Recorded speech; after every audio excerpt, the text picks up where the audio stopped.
Intrapreneur ये कोई spelling mistake नहीं है, ये एक माइंडसेट है। स्वागत है आपका, मैं Vivek Bindra, founder and CEO बड़ा बिजनेस.com। ठीक पड़ा है आपने थंबनेल पे, एंटरप्रेन्योर वर्सेस इंट्राप्रेन्योर। संपूर्ण ज्ञान दूंगा, ये कैसा माइंडसेट है। मोदी जी बोल रहे हैं आजकल आप हो जाओ आत्मनिर्भर यानी कि सेल्फ रिलायंट, लेकिन एम्प्लॉय अगर बन जाए इंट्राप्रेन्योर वो जाता है आत्म प्रेरित। आत्मनिर्भर तो ये है, वो आत्म प्रेरित है, सेल्फ मोटिवेटेड। ये वो एम्प्लॉय है जो लेता तो तनख्वाह है पर माइंडसेट से एंटरप्रेन्योर के जैसा होता है। जब आपके लिए काम करता है, आपका खुद का विजन है, सेल्फ विजन, उसका होता है शेयर्ड विजन। अगर आपने इंट्राप्रेन्योर खड़े कर दिए, वो एम्प्लॉय जो आपकी तरह सोचते हो, एंटरप्रेन्योर की तरह काम करते हो, तो लेंगे तो तनख्वाह पर काम करेंगे कैसे? आग पीछे नहीं लगाते, सीने में लगाते हैं। एक क्लाइमेट बन जाता है कंपनी के अंदर रेडिकल और इंक्रीमेंटल इंप्रूवमेंट और इनोवेशन का। वो अपने आप नए इनिशिएटिव लेगा, अपने आप नए आइडियाज लेके आएगा। आपने उसकी जिंदगी में पंख लगा दिए हैं। क्या होता है ये इंट्राप्रेन्योर? एम्प्लॉय से बड़ा फर्क है। एम्प्लॉय तो स्लो स्पीड पे काम करता है, ये हाई स्पीड पे करता है। एम्प्लॉय प्रॉब्लम पे फोकस करता है, ये एक्शन पे फोकस करता है। एम्प्लॉय कहता है परिवार ही मेरा परिवार है, ये कहता है ऑर्गेनाइजेशन भी मेरा परिवार है। एम्प्लॉय नए इनिशिएटिव नहीं लेता, ये ओनरशिप लेता है और एक्सपेरिमेंटल इनिशिएटिव करता रहता है। एम्प्लॉय की आदत क्या बोलता है? मेरा काम नहीं, ये मेरा काम नहीं, मेरा तो बस यही काम है। और इंट्राप्रेन्योर बोलता है आई ओन दिस कंपनी। वो कहता है खाली ये काम नहीं, पूरी कंपनी मेरी है। इसीलिए एम्प्लॉय कंज्यूमर रह जाता है, ये कंट्रीब्यूटर और प्रोड्यूसर बन जाता है। इस चक्कर पता है क्या? एम्प्लॉय माइंडसेट के लोग हमेशा रिएक्टिव और पुश स्टार्ट होते हैं, ये प्रोएक्टिव और सेल्फ स्टार्ट होता है। एम्प्लॉय अवेलेबल होगा टाइम टू टाइम, वो टाइम बेस्ड काम करता है। ये अवेलेबल होगा every time, all the time, ये टास्क बेस्ड काम करता है। इंट्राप्रेन्योर का माइंडसेट चेंज हो गया ना। अब उसको ये नहीं है 9 से 6 की जॉब करेगा, वो हर समय करने को तैयार है। क्यों? वो कहता है भाई काम खत्म करना है, टाइम नहीं खत्म करना है। काम खत्म करने को काम करना कहते हैं। एम्प्लॉय है ना, he gets paid for the time he spends. Intrapreneur he gets paid for the value he creates. वो कितना आउटकम क्रिएट करता है। ये एम्प्लॉय सोचता है मेरी अर्न लीव कितनी, मेरी कैजुअल लीव कितनी, मेरी सिक लीव कितनी, और वो क्या कहता है? I don't want to leave and I don't want any leave. हमेशा ना एम्प्लॉय फिक्स्ड पे की बात करता है और ये वेरिएबल पे की बात करता है। मैं कुछ एक्स्ट्रा करूं तो मुझे एक्स्ट्रा मिलेगा क्या? एम्प्लॉय सोचता है मुझको प्रमोशन मिल जाए कंपनी में, प्रमोशन इन कंपनी। ये सोचता है प्रमोशन ऑफ कंपनी, यानी कि कंपनी का प्रमोशन हो जाए। एम्प्लॉय हमेशा अपने सपनों के बारे में सोचते हैं और ये सपनों को प्लान कर जाते हैं। एम्प्लॉय थोड़ा हार्ड वर्क करता है, ये स्मार्ट वर्क करता है। एम्प्लॉय दूसरों को ब्लेम करेगा, ये खुद को ठीक करेगा। एम्प्लॉय का ब्रेक डाउन हो जाता है फेलियर में, इसका ब्रेक थ्रू हो जाता है फेलियर में। आपको जानना चाहते हो कि ये करे कैसे? अरे ऐसे एम्प्लॉय कैसे मिलते हैं, ऐसी ऑर्गेनाइजेशन कैसे बनती हैं? 8 तरीके बताऊंगा। पहला क्या है? Create cross functional problem solving war rooms. यानी कि अपनी टीम्स बनाओ अलग अलग डिपार्टमेंट की, एचआर को भी, फाइनेंस को भी, मार्केटिंग को भी, सेल्स को भी, ऑपरेशंस को भी।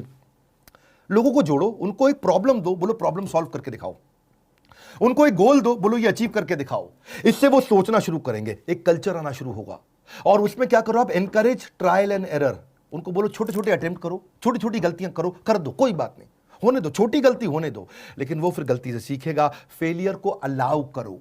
अगला पॉइंट क्या है? ईसॉप और रिवॉर्ड और ग्रोथ पाथ। ये ग्रोथ पाथ बड़ा इंपॉर्टेंट है, ईसॉप बहुत इंपॉर्टेंट है। ईसॉप मतलब एम्प्लॉय स्टॉक ऑप्शन। हमारा जो 2 साल का कोर्स है वहां हमने ईसॉप डिटेल में समझाया है कि आप एम्प्लॉय को स्टॉक ऑप्शन यानी कि अपने शेयर होल्डर कैसे बना सकते हो। उसको 1% का, आधा % का, 2% का, 4% का शेयर होल्डर बना दो। तनख्वाह के साथ जब उसको शेयर मिलते हैं उसको लगता है कंपनी ग्रो कर रही है, मैं भी ग्रो कर रहा हूं, क्योंकि वो ओनर बन जाता है। उसका ग्रोथ पाथ बनाओ। वो कैसे बनेगा? मैनेजर से, जनरल मैनेजर से, असिस्टेंट वाइस प्रेसिडेंट से, वाइस प्रेसिडेंट से, चीफ मार्केटिंग ऑफिसर या चीफ सेल्स ऑफिसर या चीफ स्ट्रेटजी ऑफिसर या चीफ ह्यूमन रिसोर्स ऑफिसर। उसको ग्रोथ पाथ दो, उसको एक पिता की तरह सपोर्ट करो। और पर्सनल मेंटरिंग अराउंड गोल ओरिएंटेशन, ये बड़ा इंपॉर्टेंट है।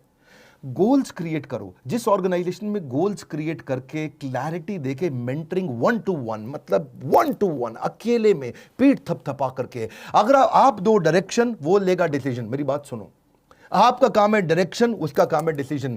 एकदम कल्चर बदलने लग जाएगा। एक और तरीका कल्चर बदलने के लिए कि थोड़ा कस्टमर के नजदीक जाओ, get closer to the customer. Customer centricity, क्योंकि कस्टमर आपको बताएगा उसको क्या चाहिए। कस्टमर आपको ऑर्गेनाइजेशन में कहीं करेक्शन देगा, कहीं सजेशन देगा, कहीं इंप्रूवमेंट देगा, और उससे आपको आइडिया जब आपके एम्प्लॉइज को, इंट्राप्रेन्योर को मिलेंगे तो वो करने की कोशिश करेंगे, क्योंकि आपने ऐसा कल्चर क्रिएट कर दिया। अगला point, every performance should be rewarded immediately. कुछ भी अच्छा करे कोई, उसको कर दो। क्योंकि देखो मेरी बात सुनो, जिस व्यवहार पे दोगे पुरस्कार, वही तो व्यवहार दोहराएगा बार बार। Effort that is appreciated gets repeated. चक्कर पता है क्या है? कई एम्प्लॉय कैसे होते हैं, काम करो तब भी उतनी तनख्वाह, नहीं करो तब भी उतनी तनख्वाह, तो फिर क्यों करे? हा हा हा, सरकारी मेंटालिटी हो जाती है ना। इसको बोलते हैं कैरेट एंड स्टिक फॉर्मूला। आपको मालूम है हमारे देश के आईएएस ऑफिसर्स ने कभी बहुत बड़े बड़े रेवोल्यूशन नहीं किए। बड़े कम आईएएस ऑफिसर्स हैं जिन्होंने बड़े रेवोल्यूशंस लेके आए हैं। जानते हैं क्यों? क्योंकि अगर वो कुछ बहुत एक्स्ट्रा करते हैं तो बड़ा इंसेंटिव मिलता नहीं है, और वो कुछ गलती कर बैठते हैं तो उनको पिटाई बहुत हो जाती है। कभी सीएजी, सीवीसी, सीबीआई वो सब रेड मारने आ जाते हैं। तो इस चक्कर में क्या है, उनको ना कैरेट एंड स्टिक फॉर्मूला नहीं है। स्टिक तो है, अगर आईएएस ऑफिसर गलती करे तो उसकी पिटाई होती है, लेकिन अगर वो कुछ अच्छा करे तो उसको कोई बड़ा इंसेंटिव, रेवेन्यू, रिवॉर्ड उतने बड़े मिलते नहीं हैं। आप कर सकते हो ये, आप क्या कर सकते हो? Share financial success with employees. कुछ भी अगर आपको बड़ी फाइनेंशियल सक्सेस आ रही है, शेयर करो, इंसेंटिवाइज करो किसी इफेक्टिव आइडिया को। अगर आपका एम्प्लॉय कस्टमर का सेटिस्फैक्शन बढ़ा दे, या आपका रेवेन्यू बढ़ा दे, आपकी कॉस्ट घटा दे, 3 बातें बोली है मैंने। कस्टमर का सेटिस्फैक्शन, आपका रेवेन्यू या आपकी कॉस्ट। रेवेन्यू बढ़ाए, कॉस्ट घटाए, सेटिस्फैक्शन बढ़ाए, इनमें से कुछ भी कर दे तो उसको फाइनेंशियल रिवॉर्ड दो। देखो फाइनेंशियल रिवॉर्ड में ना नुकसान नहीं है, क्योंकि कॉस्ट मूव्स विद प्रॉफिट। जब प्रॉफिट बढ़ेगा तभी तो कॉस्ट आएगी आपके, जब वो पैसा लेके आएगा तभी तो देना पड़ेगा आपको। आप प्रोडक्टिविटी गेन को शेयर कर सकते हो। भाई एक्स्ट्रा प्रोडक्टिव हो जाएगा तो तुझे दे दूंगा मैं। हाँ, इससे हायर प्रोडक्टिविटी अपने आप आएगी, वर्कर की लॉयल्टी अपने आप आती है। इंसेंटिव के कई तरीके हमने अपने 2 साल के कोर्स में बहुत तरीके डिटेल में दिए हैं। यहाँ थोड़ा मोटिवेशनल और शॉर्ट वीडियो होते हैं, वहां डिटेल में जाते हैं। जैसे आप बोनस दे सकते हो। बोनस क्या है? Time taken upon time allowed. आपने अलाउ किया 8 घंटा, उसने काम कर दिया 4 घंटे में, यानी कि 50% ज्यादा जल्दी काम कर दिया, आप उसको बोनस दे सकते हो। मेरिट बेस्ड होते हैं, कमीशन बेस्ड होते हैं, आउटपुट बेस्ड होते हैं, प्रॉफिट शेयरिंग बेस्ड होते हैं, को पार्टनरशिप बेस्ड होते हैं, गेन शेयरिंग बेस्ड होते हैं, ईसॉप बेस्ड होते हैं। आप बहुत तरह होते हैं इंसेंटिव। आप क्या कर सकते हो? उसको और बेनिफिट दे सकते हो, करियर डेवलपमेंट ट्रेनिंग दे सकते हो। पैसा नहीं देना तो उसको रिकॉग्निशन दो, ट्रॉफी और सर्टिफिकेट दे करके, या उसको कोई गिफ्ट का कार्ड दे दो, उसको कोई फाइन डाइनिंग एक्सपीरियंस के कूपन दे दो, उसको कोई प्रेफर्ड पार्किंग भी आजकल जबरदस्त चीज हो गई भैया। पार्किंग कम है, आपने एम्प्लॉय की पार्किंग का स्लॉट बना दिया, वो आता है बड़े एकदम समझो चौधरी जी, हाँ आज हम अपनी गाड़ी लगाएंगे, ये हमारी गाड़ी की जगह है। सब गाड़ी बेचारे पार्किंग ढूंढ रहे हैं और वो आराम से, क्योंकि ना उसको एक सेंस ऑफ प्राइड आता है, ये मेरी रिजर्व्ड पार्किंग है, इतना इंपॉर्टेंट हूं मैं। आप उसको कुछ टेक गैजेट्स भी दे सकते हो, उसको कोई ट्रैवल वाउचर, कोई वीकेंड गेट अवे कि भाई बाजू में चला जाए घूमने के लिए, थोड़ा कोरोना घटने दो, बाकी ये सब चीज़ें काम आ जाएंगी आपको। उसको कोई प्रेसिडेंट क्लब दे सकते हो भाई, इसके अलावा से क्लब मेंबरशिप दे सकते हो बाजू में, कोई लंच विद एग्जीक्यूटिव कर सकते हो, उसको कोई जिम मेंबरशिप दे सकते हो। कितने याद है मेरे को ना, इतने सारे जल्दी जल्दी बोलता हूँ। एंटरटेनमेंट की टिकट देख सकते हो। 4 बातें याद रखना, गोल्डन स्टेटमेंट दे रहा हूँ। Firstly, enable them to become opportunity scanner and producer, and then become their advocates in making them PNL और BU head।